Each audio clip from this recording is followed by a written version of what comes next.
Welcome to taste of Chennai. இன்னைக்கு நம்ம பார்க்க போகிறது நம்ம எல்லாருக்குமே ரொம்ப ரொம்ப பிடிச்ச சக்கரை பொங்கல்.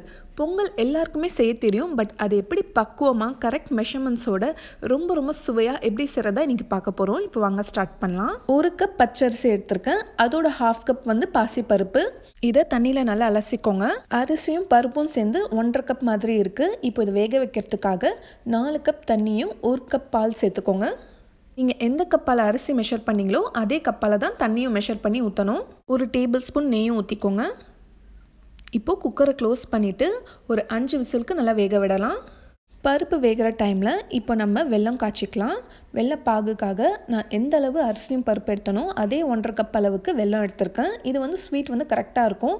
ஸ்வீட் ரொம்ப அதிகமாக சாப்பிட்றவங்க இன்னும் ஒரு 1/2 கப் கூட போட்டுக்கோங்க. இதில் 1 கப் தண்ணி சேர்த்துருக்கேன். இப்போ இது நல்லா கரையட்டும்.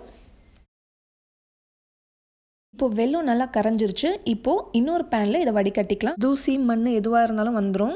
இப்போ வெள்ளைப்பாகு கொஞ்சம் தண்ணியாக இருக்குது. இது அப்படியே பொங்கலில் சேர்த்தா அவ்வளோவா டேஸ்ட்டாக இருக்காது. வெள்ளைப்பாகு இன்னும் கொஞ்சம் நல்லா திக்காக வரணும். அதனால நான் திரும்ப ஸ்டவ் ஆன் பண்ணிட்டேன். இப்போது குக்கர் ஓப்பன் பண்ணி பார்க்கலாம் பருப்பு வெந்திருக்கான்னு. இந்த மாதிரி ஒரு கரண்டி வச்சு பருப்பு அரிசியும் நல்லா மசிச்சு விடுங்க. இப்போது இது நல்லா மசிஞ்சிருச்சு. வெள்ளைப்பாகு ரெடி ஆயிடுச்சான்னு பார்க்கலாம். இந்த வெள்ளைப்பாகு எடுத்து கொஞ்சமாக தண்ணியில் போட்டு பாருங்கள். இந்த மாதிரி பால் மாதிரி கையால் எடுக்க வரணும். இந்த மாதிரி வந்துச்சுன்னா பாகு ரெடி ஆயிடுச்சுன்னு அர்த்தம். இப்போது வேக வச்ச சாதமும் பருப்பும் இதில் சேர்த்துக்கலாம். நல்லா மிக்ஸ் பண்ணி விட்டுருங்க. இப்போ 3 டேபிள் ஸ்பூன் நெய் ஊற்றிக்கோங்க. நெய் கொஞ்சம் அதிகமாக ஊற்றினா தான் நல்லாயிருக்கும். நெய் நல்லா சூடானதும் முந்திரி பருப்பு போட்டுக்கலாம். தேவையான அளவு போட்டுக்கோங்க. முந்திரி பருப்பு கொஞ்சம் நல்லா கோல்டன் கலரில் ஃப்ரை பண்ணிக்கலாம். இப்போது திராட்சையும் போட்டுக்கோங்க. திராட்சை இந்த மாதிரி நல்லா புசு புசுன்னு ஃப்ரை ஆகி வந்ததும் இப்போ இதை எடுத்து பொங்கலில் சேர்த்துக்கலாம். நல்லா மிக்ஸ் பண்ணி விட்டுருங்க.